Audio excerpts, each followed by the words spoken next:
Criterio. Una entrevista de Mix de Medios.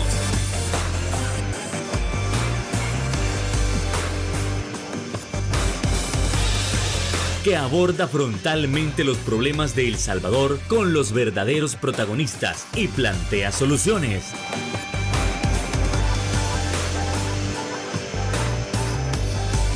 Criterios. Hola, ¿qué tal? Muy buenas noches, sean todos y cada uno de ustedes bienvenidos a una emisión más aquí en Criterios en este jueves 23 de febrero. Qué gusto que usted nos pueda estar acompañando para seguir analizando esos temas tan importantes que acontecen dentro de nuestra nación. Por ejemplo, el tema de seguridad jamás pasa desapercibido y en ese sentido queremos conocer otros criterios, otras perspectivas respecto a cómo se está manejando la seguridad, qué es lo que sigue sucediendo en torno al centro de confinamiento del terrorismo y además vamos a estar abordando la idea que hace unos meses salió sobre reducir nuestros 262 municipios a nada más 50 y no solo eso, pasar de 84 diputados a solamente 64. Eso y más con nuestro analista político, Luis Enrique Contreras. ¿Qué tal? Buenas noches, Luis Enrique, encantado. Buenas noches, Fernando, un gusto estar nuevamente en tu programa, un saludo a tu audiencia, ya teníamos meses de no encontrarnos por acá, pero qué gusto que nos haya aceptado la invitación. A ver, vamos entrando en materia de seguridad. Primero algunas declaraciones. Ya la semana pasada, el día viernes específicamente, se estaban analizando qué es lo que quiso decir el director de la Policía Nacional Civil, Mauricio Arriecia Chicas, sobre que la policía en las calles era juez de las personas que capturaba. Para muchos esto está tergiversado, que esto no es lo que realmente él quiso decir, y para otros este es un atentado contra las personas que siguen capturando. ¿Con qué nos quedamos? ¿Fueron atinadas las declaraciones o no? Luis Enrique. Sí, yo recuerdo muy específicamente que mencionó que los policías son jueces de la calle, ¿verdad? Mira, al final sabemos que la cuestión mediática, política, no se va a dejar a un lado. Y lógicamente tal vez no fue una analogía que la vas a tomar per se literal. Sí, aquí en ciertas medidas se están volviendo más papistas que el Papa. Mira, al final la policía no es que sea un juez, la policía tiene la facultad específica de arrestar a una persona, no de forma antojadiza. La Policía Nacional Civil posee un protocolo de actuación que le permite una valoración de la persona, ya sea en este caso por tener tatuajes alusivos a pandillas, un lenguaje corporal que vea sospechoso a una persona y por eso lo detienes, le haces el cacheo personal y lógicamente si le descubres tatuajes ya va detenido porque es un delito. En fin, al final se le está dando quizás demasiada preponderancia a algo que no lo tiene, pero yo entiendo la parte de la posición política, que una palabra, una frase que puedan lograr mediatizar en contra de lo que se ejecuta a nivel de seguridad pública o a nivel gubernamental, lo van a hacer. Yo no le daría mayor importancia en el aspecto que la policía sabemos que tiene la facultad de hacerlo, de detenernos, y de esa forma llevarnos a una delegación, comenzar un proceso. Sí, desde luego. Obviamente si no tienes algún antecedente o algún orden de captura, algún tatuaje alusivo a pandillas, vas a quedar en libertad. Eso pasa tanto con régimen de excepción o sin régimen, porque mira, hay algo muy puntual. Muchas veces se dan capturas arbitrarias, no necesariamente régimen de excepción, ya sea porque los policías no son adivinos. Imagínate un intercambio de disparos, un asalto, el policía llega y arresta a las personas sospechosas. Ya en las indagaciones posteriores, como dicen, que pasando yo, se deducen responsabilidades. Sí. A eso quiero llegar. Pero ahora estamos en una coyuntura bastante mediática, la cuestión del régimen, inevitablemente, tanto a favor y en contra para unos, le beneficia el régimen de excepción, me explico, tanto a favor del gobierno y en contra de la oposición política, porque sabemos cómo ha disminuido considerablemente la violencia homicida. Se va a tener siempre eso en el ambiente, ese estira y encoge, que el fulano dijo esto y lo dijo de esta forma y que es la dictadura, y ahí hacen la gran retórica, pero al final yo no lo veo como algo trascendente. Ok, pero hablando siempre sobre algunas debilidades de la policía, ya que usted menciona que un policía de igual manera no puede ser adivino incluso en el actual contexto, se mencionó hace más o menos un mes en la inauguración del Cubo de Mexicanos el presidente Nayib Bukele, y tal cual en otros programas lo hemos analizado, pero él dice, mire, nosotros hemos liberado a más de 3.000 personas que nos enteramos que eran inocentes, ¿sí? Sí, sí. Para más de 3.000 personas. De igual manera, para eso está el órgano judicial. ¿Sí? De lo contrario, podríamos agarrar a cualquier persona pensando que es 100% culpable. Pero Sí. estas detenciones tienen que ver más con la Policía Nacional Civil, de los mismos errores que se cometen de la policía. Sí. Pero esto no es algo propio de El Salvador, dicen, sino que eso pasa en todas las instituciones policiales del mundo. Sí. ¿Qué criterio merece entonces que el presidente haya dicho, mire, estas más de 3.000 capturas de inocentes son por errores de la policía? No, y qué bueno primero que el presidente lo reconozca, porque mira, al final ningún gobierno en el mundo va a ser perfecto, Sí. ninguna institución es perfecta. Que son perfectibles a través del tiempo es una Desde enorme luego, es algo diferencia. diferente. Sin embargo, siempre va a existir un margen de error porque somos seres humanos.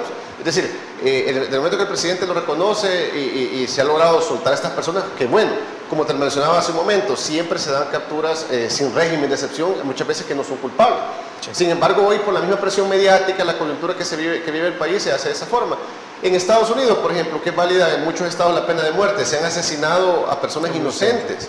Hay gente que ha estado condenada a más de 30 años en Estados Unidos siendo inocente. Es decir, lamentablemente los sistemas judiciales muchas veces tienen un margen de error. Y qué bueno que en este caso estas personas ya salieron en libertad y no fueron condenadas. Hay que verlo de esa forma. Y que también entiendo que es una respuesta a la oposición que dijo que el Estado estaba escondiendo estas capturas arbitrarias, estas capturas de inocentes. No, ahí se puede ver que no lo ha escondido porque él mismo lo está reconociendo. Pero al final volvemos a lo mismo. También veamos la coyuntura, qué presión más enorme tiene la policía, el sistema judicial actualmente con las capturas masivas que se han hecho, más de 60.000 solo en el régimen de excepción. Es decir, que los procesos de judicialización, de peritaje de las pruebas, no ha sido nada fácil, no solamente en este caso para la policía, sino que la misma fiscalía, los mismos jueces, para comenzar a evacuar a las personas que son inocentes y los que realmente son culpables. Por ejemplo, la operatividad policial no se ha detenido. Hoy por la mañana vimos en las noticias cómo en el oriente del país se giraron más de 40 órdenes de captura, se siguen desarticulando a pandilleros. Bueno, me imagino que vamos a hablar siempre de cifras, 495 asesinatos cerró el 2022 en El Salvador, ya saliendo del Triángulo Norte como de los más seguros. Vemos por el contrario Guatemala, Honduras, arriba de 4.000, 3.000 asesinatos. Y que de la mayoría de esos 465 asesinatos ocurrieron dentro de los primeros 3 meses. Sí, sí. Si solo acordémonos del fin de semana negro, que ya casi cumple un año de haber En definitiva, sucedido. no solamente fue con régimen de excepción, y eso hay que mencionarlo. Es decir, que el plan control territorial vino a ser oxigenado por el régimen de excepción, una herramienta constitucional. Por eso aquí podemos refutar lo que mencionan muchas ONG. Veía una ONG que mencionaba a un supuesto especialista en seguridad pública ciudadana que decía que el régimen de excepción es de índole electoral. Eso es absurdo, eso no es así. El régimen de excepción es una herramienta constitucional que estaba ahí y nunca había sido utilizada, tanto por gobiernos del FMLN, por gobiernos de Arena, y es para cuestiones excepcionales. ¿Cómo no va a ser algo excepcional, Fernando? ¿Cómo se perdían vidas humanas en El Salvador años atrás? Teníamos 15, 20 asesinatos diarios. 2015 fue donde más mortandad hubo en El Salvador, más de 100 asesinatos cada 100.000 habitantes. Fue nefasto. Antes emboscaban policías, ordenaban toques de queda en la capital. ¿Te recuerdas cuando incendiaron el autobús en Mexicano? Sí, las secuelas que dejó en las personas que sobrevivieron, personas que querían salir de la costa y les disparaban desde afuera. Estábamos acostumbrados a eso. ¿Y por qué hay que mencionarlo? Porque al final no debemos de olvidar de dónde venimos. Recientemente el gobierno del FMLN veía la caravana migrante bajando la carretera a Los Chorros y la policía solamente dando el acompañamiento por desplazamiento forzado de las pandillas. Ya no tenemos nada de eso. La seguridad ciudadana, la cual está trascendiendo El Salvador, es histórica. Y como te digo, hay que dejar acá a un lado la parte ideológica, partidaria, y hacer un enfoque técnico. Por ejemplo, mira cómo Guatemala y Honduras, más que todo, específicamente Honduras, está buscando replicar lo que se está haciendo acá. Ya con el régimen de excepción, solo que ellos lo han focalizado en algunos municipios, más de 70, no a nivel nacional. Les ha dado resultado. Sin embargo, conversando con especialistas de seguridad de Honduras, me decían, aquí el problema es que salen libres en 2 días, 3 días, lo que sucedía acá. Por eso es clave, y para la audiencia, las modificaciones al Código Penal, a ese marco jurídico, han sido elementales para darle sostenibilidad a las capturas.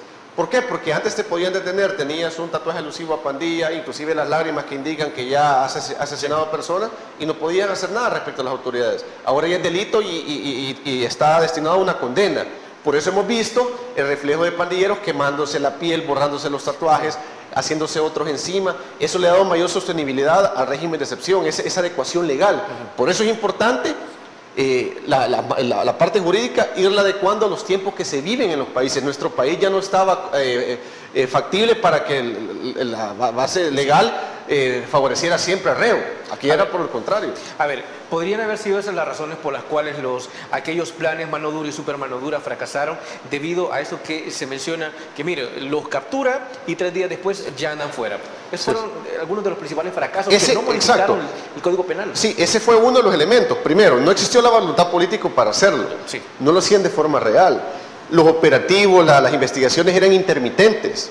Es decir, no se le daba una continuidad a lo que se hacía. Por ejemplo, no nos vayamos muy lejos, tal vez muchos recordarán cuando en su momento inclusive había tomado un rol el señor Munguía Payet de ministro de Defensa y se llegó a Soyapango, que siempre fue emblemático en cuestión a criminalidad, y se llevaron tanquetas, soldados, no similar, pero sí queriendo emular lo del cerco sanitario que se hace, el cerco militar, perdón, que se ha hecho en este gobierno, porque la gente decía que era lo mismo y no es lo mismo. ¿Qué sucedió en ese momento? No, es que la tanqueta no es funcional. Inclusive, ¿Para qué le voy a usar?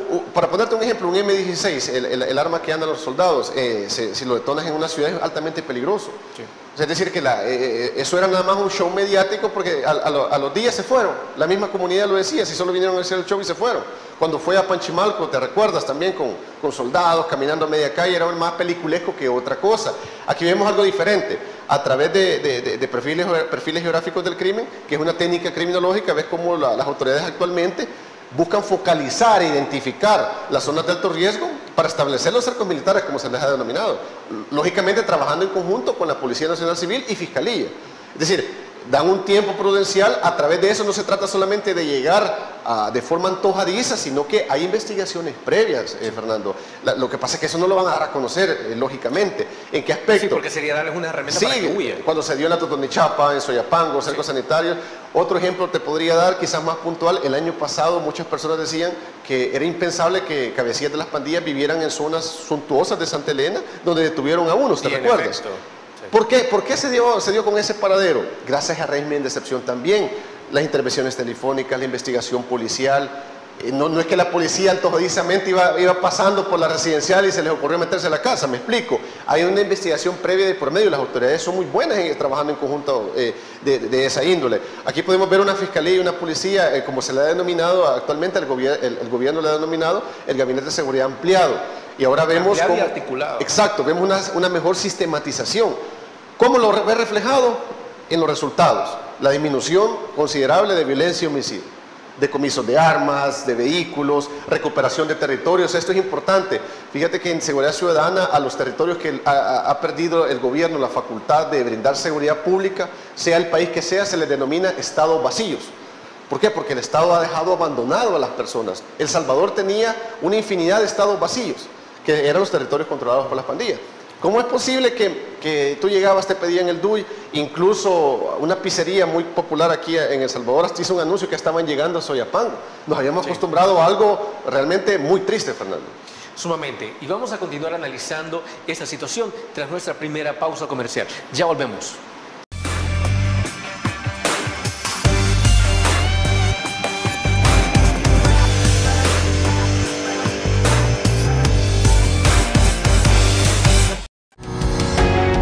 Samvar, una empresa que cree en la sostenibilidad ecológica y en la cultura de productos biodegradables en El Salvador, decididos a proveer las mejores soluciones en limpieza, porque cuidar el medio ambiente es tarea de todos.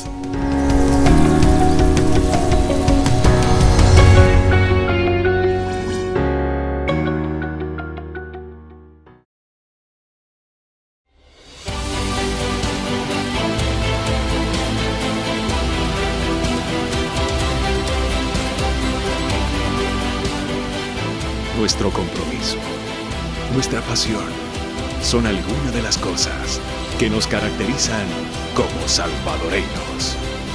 Farmacia La Buena, la farmacia de todos.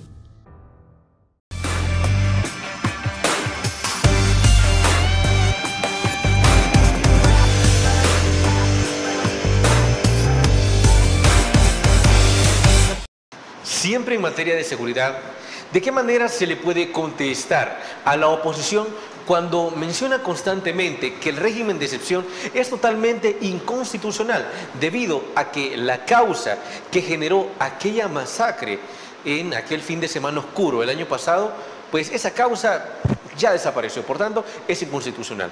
¿Tienen razón o de qué manera se le puede contestar? Luis Contreras. Primero, hacer énfasis en que las posturas de la oposición hasta la fecha son de índole electoral. Al final, porque no les conviene que se estén teniendo buenos resultados a nivel de régimen de excepción, porque eso favorece al gobierno. ¿Cómo ha sido el resultado? La aprobación del presidente alta, la aprobación también de las instituciones que están en seguridad pública, Fuerza Armada, PNC. ¿Y por qué te menciono esto? Cuando ellos dicen que ya desaparecieron los asesinatos de 3 días. Lógicamente sí, gracias a Dios que sí, y que bueno. Sin embargo, lo que origina esos asesinatos, la parte medular, ese cáncer criminal no ha desaparecido, que son las maras y pandillas.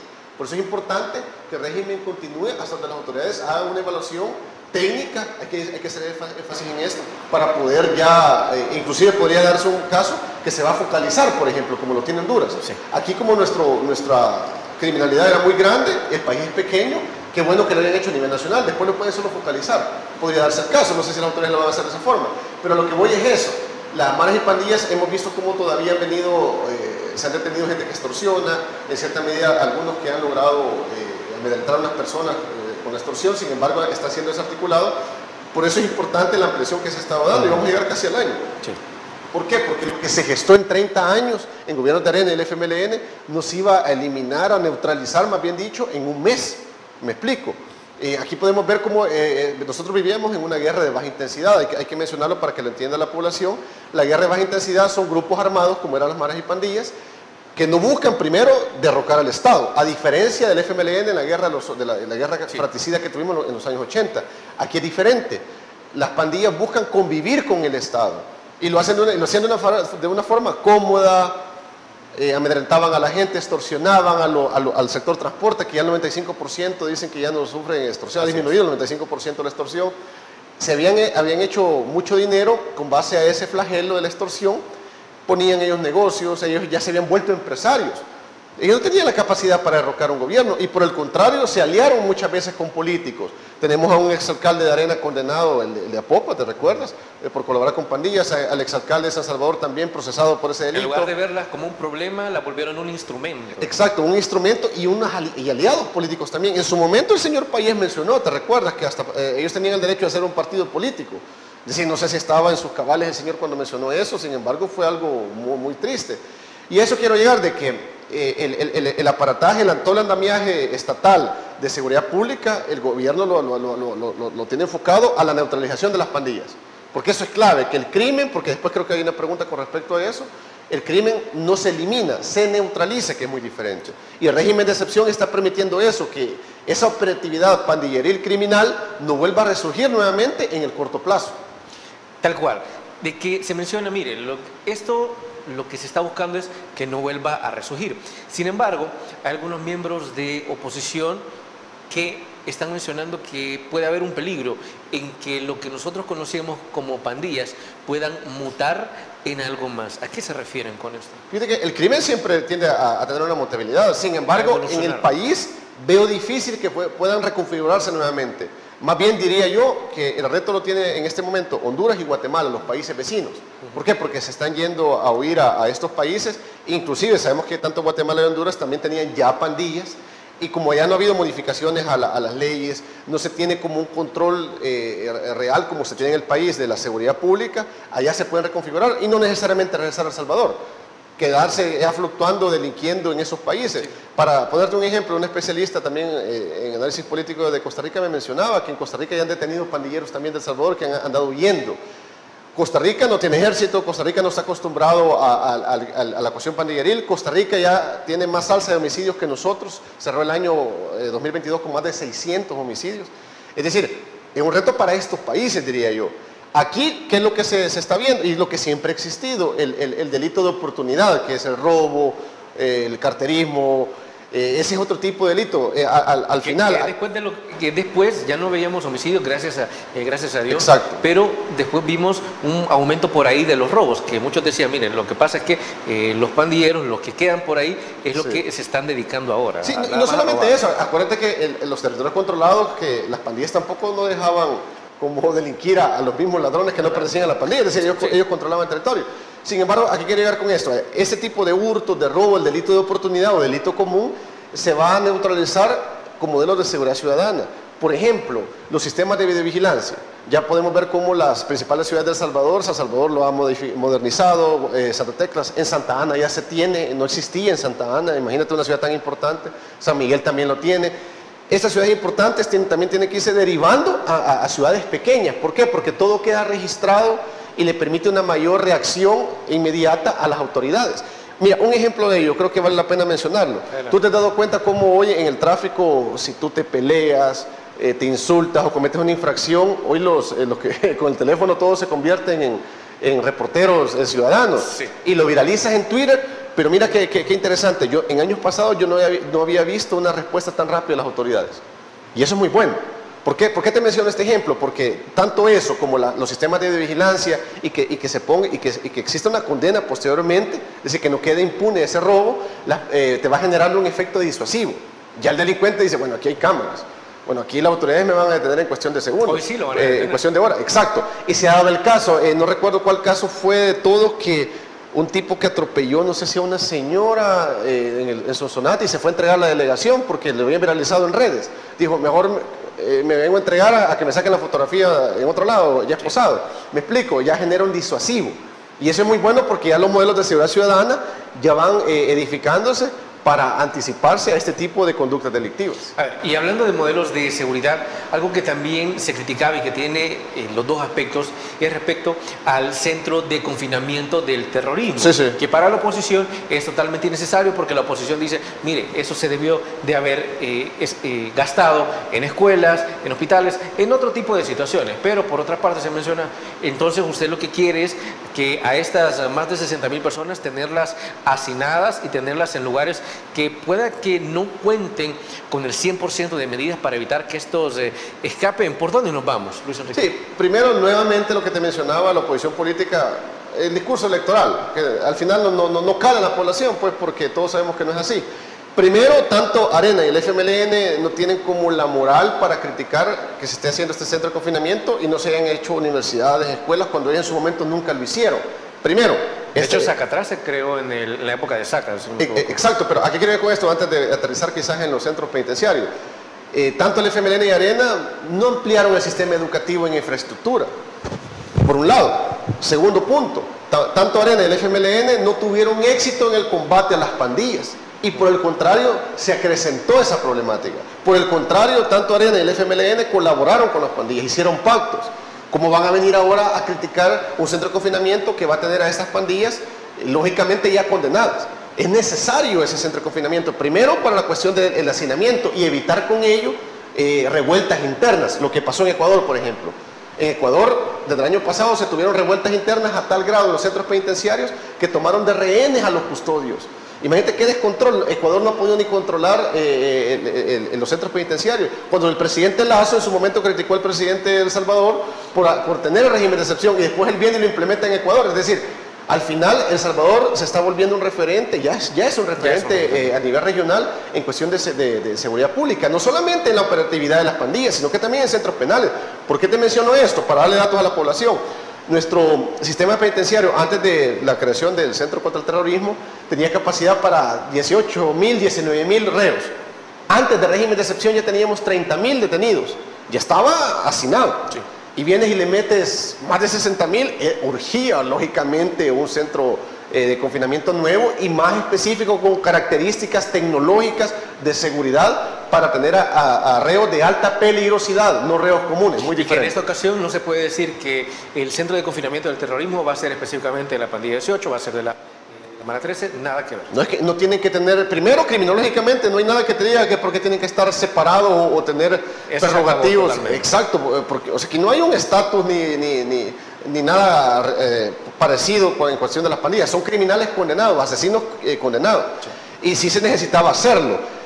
Obviamente de ahí viene lo que te mencionaba, lo de ya el modelo de seguridad ciudadana, y que también el gobierno lo está haciendo. Por ejemplo, a nivel tecnológico, tú has visto cómo se han entregado tablets y computadoras de marca reconocida. No marca pajarito. No laptops desechables como la limpita del FMLN. ¿Por qué? Porque los sistemas, ahora la cuestión pedagógica, los sistemas educativos que se basan mucho en desarrollar las competencias a nivel pedagógico, ya tiene que ver lo virtual. Sí. Es decir, ahora ya no es tanto lo presencial. En el pasado no se le había apostado a eso. Es decir, que se está haciendo. En cuestión de prevención social de la violencia, por ejemplo, ayer en otra entrevista de la noche, el director de Tejido Social mencionaba lo que están haciendo a través del proyecto Cubo, los centros urbanos de convivencia. Jamás en gobiernos anteriores se le había invertido a la prevención social de la violencia. ¿Por qué? Porque no da mucho rédito, no es muy sonora en redes.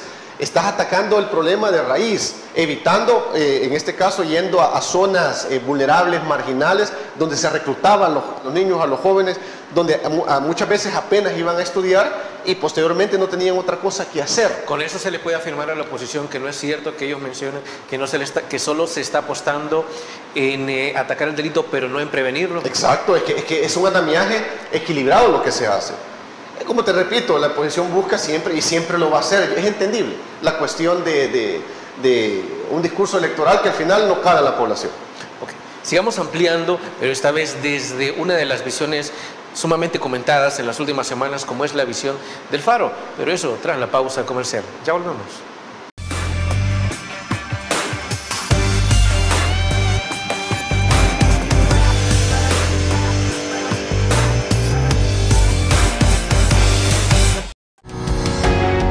Sambar, una empresa que cree en la sostenibilidad ecológica y en la cultura de productos biodegradables en El Salvador, decididos a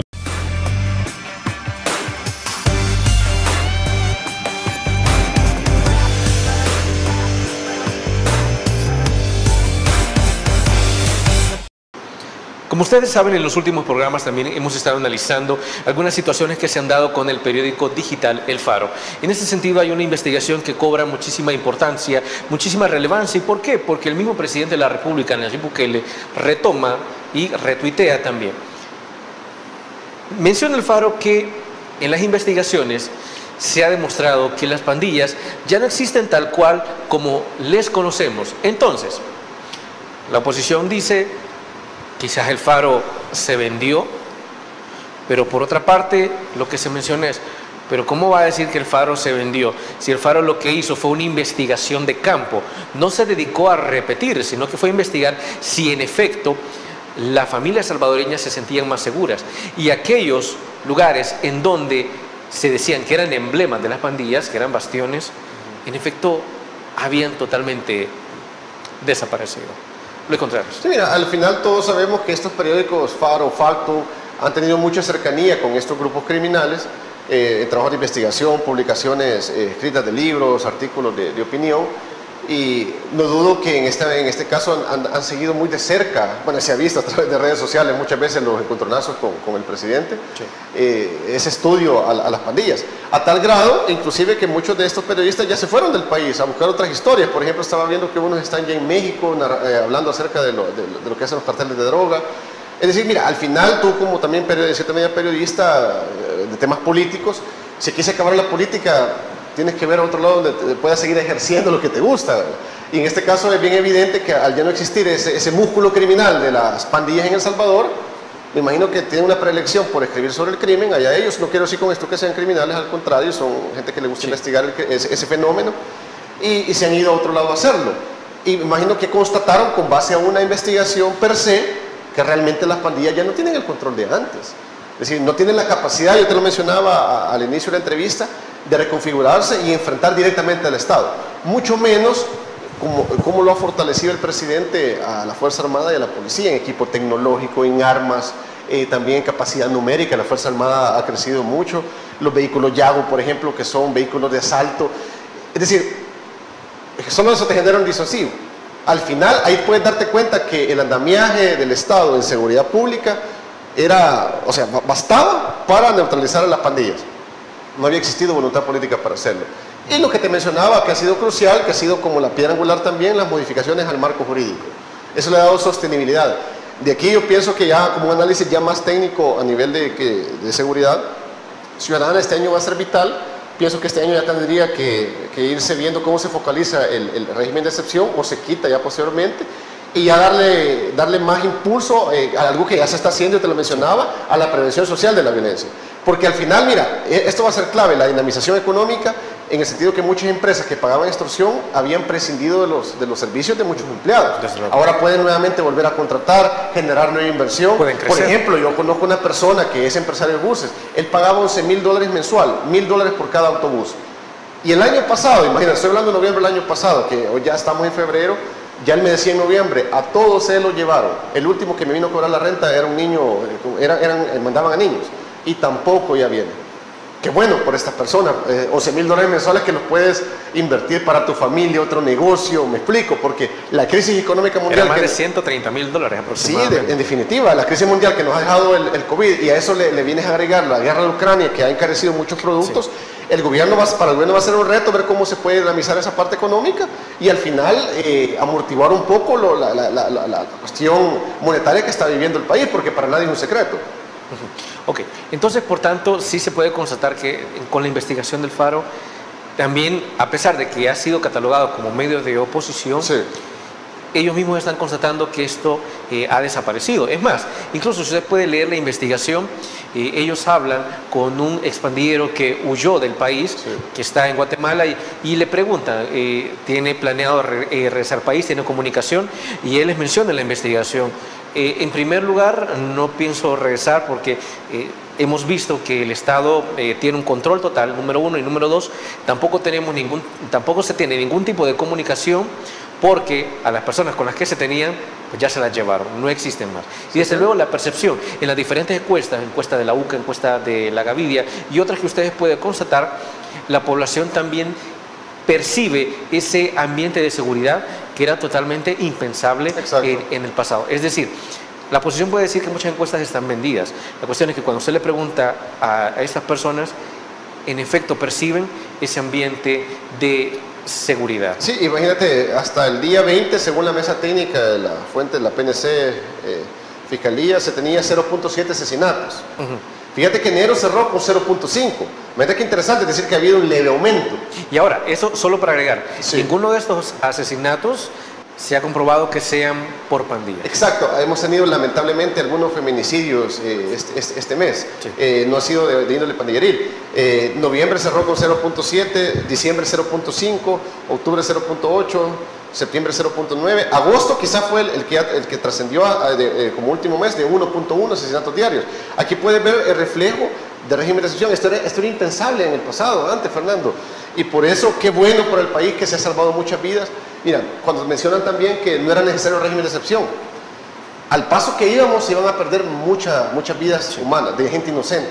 Y recordemos que la Constitución, en su artículo 1 de El Salvador, la Constitución salvadoreña, menciona que la vida humana es lo principal para el Estado. Entonces, por lógica, vienes e implementas un régimen de excepción porque no quieres que mueran salvadoreños inocentes. Y a esto le agregamos otro flagelo, no solamente la violencia homicida, las extorsiones, ese amedrentamiento psicológico, si tú eres dueño de un negocio, mensualmente saber que te iban a llegar a cobrar la renta. Y yo he conocido mecánicos que tenían 2 rentas de pandillas diferentes y les hacían hasta plan de pago para que lograran salir con los 2 pagos. O sea, algo ridículo, algo se habían convertido en empresarios. Es decir, a eso quiero llegar. Por eso la encuesta de la UCA, la encuesta de Siggalus, la de la Gavidia, toda encuesta, la mayoría de la población avala lo que se está haciendo en seguridad pública, porque es de beneficio para la mayoría. Si para unos pocos ya no es beneficio, es porque a lo mejor es delincuente o es una cuestión de índole electoral, por la cual se oponen al régimen. Okay. Luis Contreras, vamos entrando en otro tema que entiendo que tiene que ver con seguridad también. Y eso lo vamos a ampliar en el siguiente bloque, pero usted se ha fijado, amigo y amiga televidente, que en las redes sociales se ha mencionado que será una auténtica realidad la reducción de los municipios a que solo queden 50. Y no solo eso, sino que la cantidad de diputados se reducirá de 84 a 64. Centrémonos en la parte ahorita nada más municipal. ¿De qué manera esto puede contribuir a la seguridad y puede contribuir también a una mejor coordinación y una mejor gestión de los recursos? Sí, no, indudablemente, no solamente para la seguridad pública. Primero, vayámonos al contexto de nuestro país. Somos un país pequeño, hay países que tienen mayor territorio que nosotros y tienen menos municipios o menos provincias. Lo que se busca es eso, mayor eficiencia en las políticas, en este caso gubernamentales y municipales, porque hemos visto primero, con este nuevo gobierno y estas nuevas alcaldías también, una mejor articulación también con el gobierno central, mayor eficiencia, mayor celeridad en los procesos. Con tanto municipio disgregado en un país tan pequeño, yo creo que lo más recomendable es lo que se está proponiendo actualmente, es reconfigurar nuevamente y ver cómo se vuelve a una actualización municipal, llamémosle de esta forma, para tener mayor eficiencia y dar un mejor servicio a la población de esos municipios. Por ejemplo, constitucionalmente que parece que hay específicamente cuánto tiene que medir territorialmente para que sea municipio. Hay municipios en el país que no lo cumplen inclusive, imagínate, decir que son inconstitucionales, pues. Al final es eso. Sería bueno que las grandes ciudades, ver cómo pueden acuerpar, en este caso absorber a municipios pequeños y lograr eso, una mayor eficiencia. Yo te ponía el ejemplo, por ejemplo, el sistema de videovigilancia. Ya pongámosle un ejemplo que sean 50 después. Ya como focalizar esos sistemas de vigilancia, ampliarlo de mejor manera, ese presupuesto que se despilfarraba en otras cosas también en pueblos pequeños, municipios de no mayor territorio, ahora lo puedes eficientizar mejor. Eso es lo que se busca. Yo lo veo de buena manera y ojalá que se pueda hacer pronto porque al final, como te digo, es una reestructuración nacional la que se está haciendo, no solamente a nivel institucional. Necesaria, no antojadiza. Necesaria, exacto. Y por plazo, mira qué interesante. Porque mira, inevitablemente la pandemia frenó mucho el desarrollo de todos los países en el mundo. Y te diré, para mi análisis y para mi sorpresa, pero qué bueno para el país, el gobierno actual ha logrado muchos buenos resultados que desde mi perspectiva de análisis, como estaba la pandemia, no se iba a hacer. Porque a nivel económico, sanitario, un país subdesarrollado como el nuestro, nadie estaba preparado para la pandemia, sin embargo, se logró contener como se pudo. Y yo creo que se hizo bastante bien. Y al final los resultados son evidentes, inclusive a nivel turismo. Mira qué interesante cómo la ministra de Turismo la última vez en una entrevista televisiva mencionaba cómo las últimas vacaciones se ha incrementado desde el 2022 la afluencia de extranjeros a sitios turísticos que desde el 2021. La seguridad ciudadana que se vive, la promoción que se da también ahora a nivel comunicacional a los sitios turísticos, y qué bueno que como ya no somos un país catalogado como de alto riesgo, sino que por el contrario somos referentes en seguridad, la población lo quiere visitar. Fíjate que recientemente tuvimos la visita de alcaldes de Perú y Ecuador al país, que querían venir a conocer el modelo de seguridad ciudadana que se está implementando el combate al crimen para tratar de emularlo en sus municipios. Yo tuve unas reuniones con ellos de forma particular como analista de seguridad pública para comentarles al respecto, hacerles un análisis, y parece que ellos venían a unas visitas con el gobierno actual y conocer esos modelos, Proyecto Cubo, reunirse con funcionarios, etcétera. Sin embargo, antes no veían nada de eso. Se había denominado la 6ª Misión Internacional de Ciudades Seguras. Eso se hace todos los años en ciudades seguras. Qué interesante. Que hayan venido a El Salvador, créeme que para mí hace 6, 7 años eso era imposible.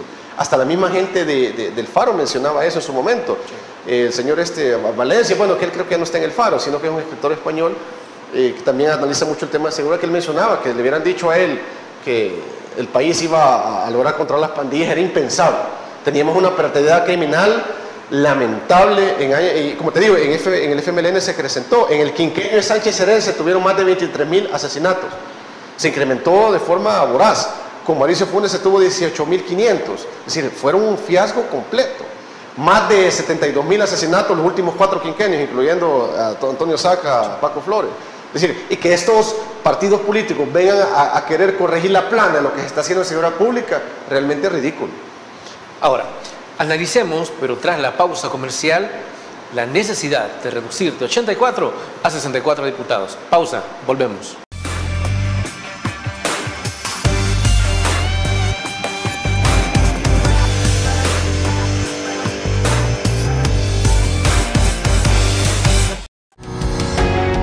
Samvar, una empresa que cree en la sostenibilidad ecológica y en la cultura de productos biodegradables en El Salvador, decididos a proveer las mejores soluciones en limpieza, porque cuidar el medio ambiente es tarea de todos.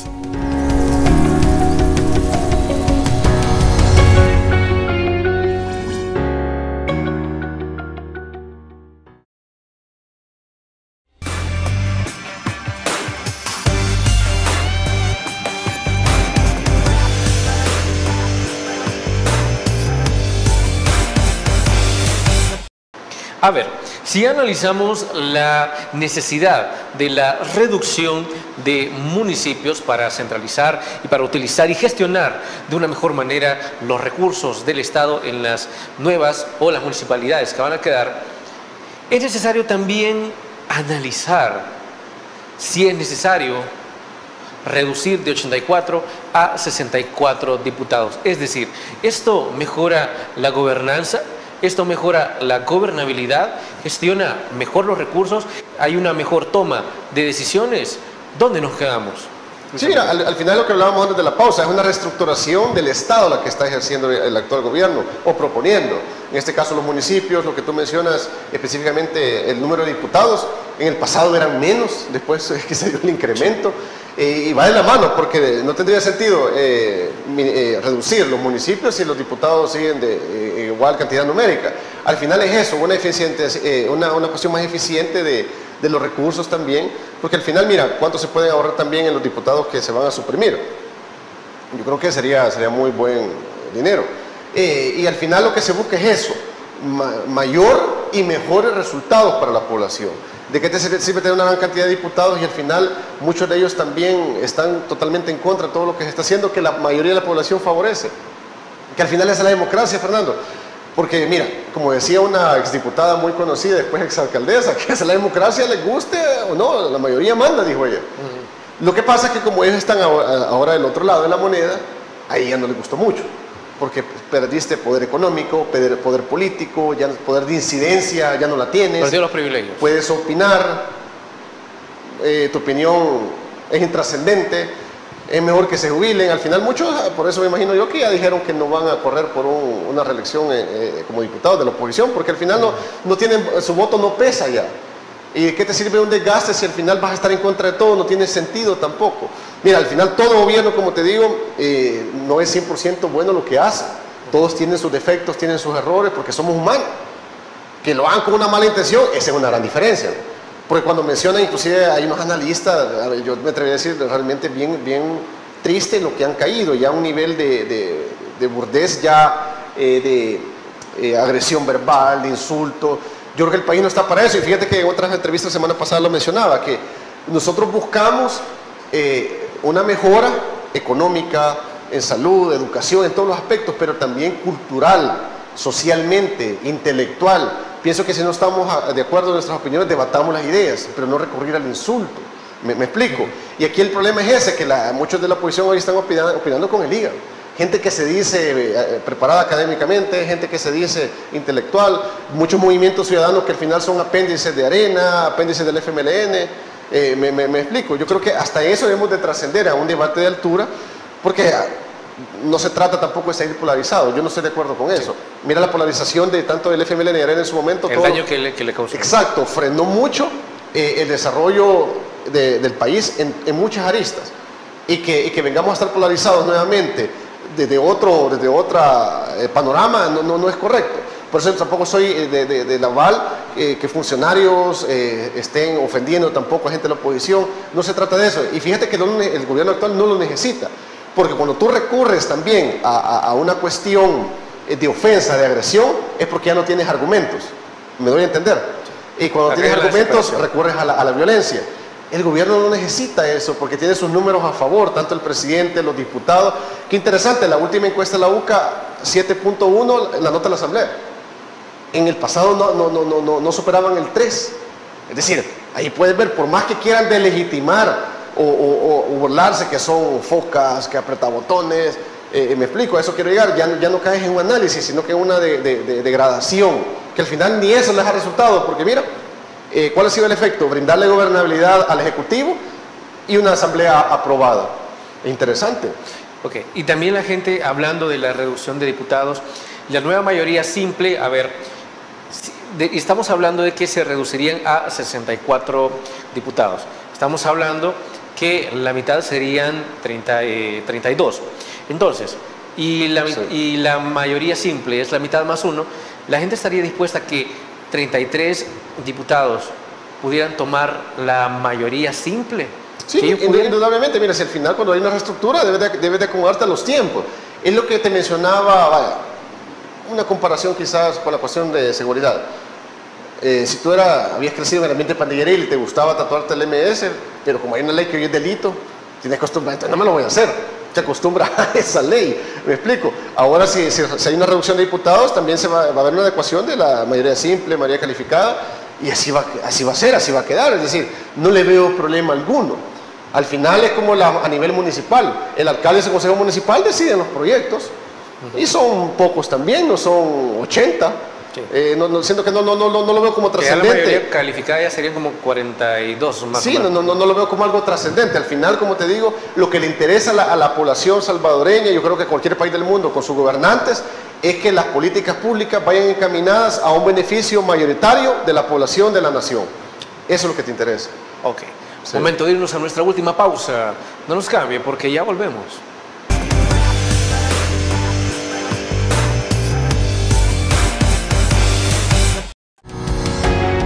Samvar, una empresa que cree en la sostenibilidad ecológica y en la cultura de productos biodegradables en El Salvador, decididos a proveer las mejores soluciones en limpieza, porque cuidar el medio ambiente es tarea de todos.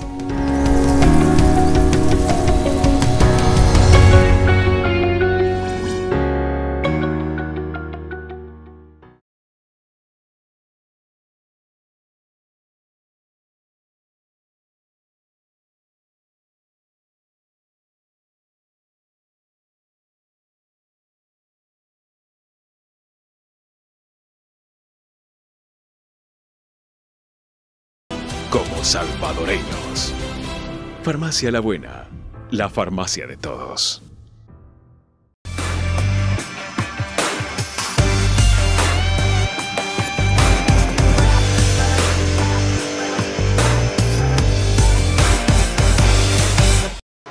Muchísimas gracias por continuar con nosotros. Y finalmente, ¿por cuánto tiempo más debería de continuarse el régimen de excepción para que se sigan obteniendo los resultados adecuados y sobre todo para constatar que gracias al régimen de excepción también ha aumentado el turismo y también ha aumentado la inversión? ¿Cuánto tiempo más? Bueno, a eso quiero llegar. Las autoridades tienen los mapas de registro a través de cuestiones criminológicas de alta incidencia delincuencial, de zonas, municipios, me explico. Tal vez nosotros lo sabíamos de forma como coloquial, popular, que Soyapango, Totonchapa, y no es por estigmatizar, sabemos que así era antes. Hoy ha disminuido considerablemente y que bueno, la violencia. Las autoridades deben de hacer una valoración técnica y me imagino que lo hacen. Mira, para pedir la ampliación de régimen no crees que es antojadizo, que el director de la policía vaya a ir con el ministro de Justicia a hacerlo de forma antojadiza a la Asamblea, y hay un estudio técnico de por medio. Obviamente va a llegar un momento, como te mencionaba, que va a ser ya focalizado o de una vez lo quitan de una vez por todas, ya con un estudio técnico establecido de que ya no hay una alta probabilidad de que se incremente nuevamente la violencia homicida por las maras y pandillas. ¿Y por qué es importante también que lleguemos a esto? No podemos pasar ya muchos años con el ejército en las calles. Ellos deben de volver a sus cuarteles y tener una función de control del territorio para emergencias, que primero ya no hayan en nuestro país, tormentas, terremotos, que hacen mucha ayuda también. Y cuando se requiera, hacer uso de ellos. Te pongo un ejemplo, tal vez como analogía, para que veamos cómo pasó en Sudamérica. En Medellín, en los años 90, después de la muerte de Pablo Escobar, la Comuna 13 fue de las ciudades más violentas del mundo. Carteles de droga, tú sabes cómo Medellín fue atroz en el crimen. ¿Qué hicieron? La municipalidad con el gobierno central sitiaron Medellín durante 2 años. Soldados y policía, así como estamos actualmente acá. 2 años para limpiar Medellín. Yo conocí eso de primera mano, como te digo, porque yo he asistido a los Estados Americanos, a los foros de seguridad multidimensional. El último al que asistí fue en el 2019, en Medellín fue específicamente, y conocimos la Comuna 13. Y es interesante cuando tú la vas recorriendo, ves grafitis artísticos, ves la gente que se ha adueñado, se ha empoderado, la gente que vive en la comunidad de esta. Y lo primero que me llamó la atención, porque en esa época todavía teníamos mucha delincuencia acá, y decía, yo no veo policías y veo grafitis. Yo aún lo asocio con las pandillas acá. Sin embargo, es muy seguro. Han colocado hasta escaleras eléctricas. Al final, fíjate qué interesante, en la parte más alta hay una fotografía emblemática en los años 90, como la Comuna 13 estaba sitiada con soldados con gorro Navarone. A esos habíamos llegado nosotros acá. ¿A qué quiero llegar con esto? Hoy ya no es así Medellín. Hoy Medellín se volvió un referente de seguridad ciudadana y por eso se realizó el foro en esa ciudad en el 2019. A eso tenemos que llegar nosotros como país. Algo no que fue solamente como impensable ciudad. para ellos en su momento, Exacto. para nosotros también. Pero, ¿por qué todavía este ejemplo? Fueron 2 años de estar sitiado, toques de queda ahí en Medellín. No estoy diciendo que iba a ser 2 años, 3 años, es una realidad diferente. Sin embargo, aquí, gracias a Dios, ya se neutralizó la operatividad Pandillero muchísimo. Y lo puedes ver ya en la violencia homicida. Ya no hay enfrentamientos con policías, son minúsculos los que existen. Al final no tienen la capacidad de reconfigurarse. Por eso la voluntad política del actual gobierno es muy buena en haber desplegado el aparataje de seguridad pública operativamente, investigación, en cuestión ya del marco jurídico, las actualizaciones que han habido, las modificaciones, para hacerle frente a este cáncer criminal que había lacerado, había cercenado muchas vidas de gente inocente. Luis Enrique Contreras, se nos ha terminado el tiempo para continuar hablando de esos temas tan importantes. Desde luego aceptamos, le agradecemos por la invitación que haya aceptado y también esperamos que próximamente vuelva a estar acá con nosotros. No, siempre es un gusto conversar, me gusta mucho estas entrevistas porque uno puede puntualizar y como te digo, no se trata de tener sesgo, sino que hay que hacer un análisis objetivo, con base a los datos. Y como dicen, el dato mata relato y son irrefutables. Desde luego. Amigos, amigas televidentes, gracias por habernos sintonizado una vez más. Recuerde, el criterio más importante siempre lo va a tener usted. Que descanse. Feliz noche. Criterio. Una entrevista de Mix de Medios.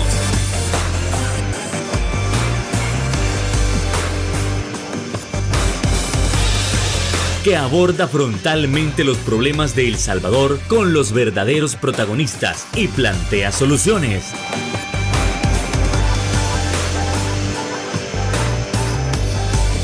Criterios.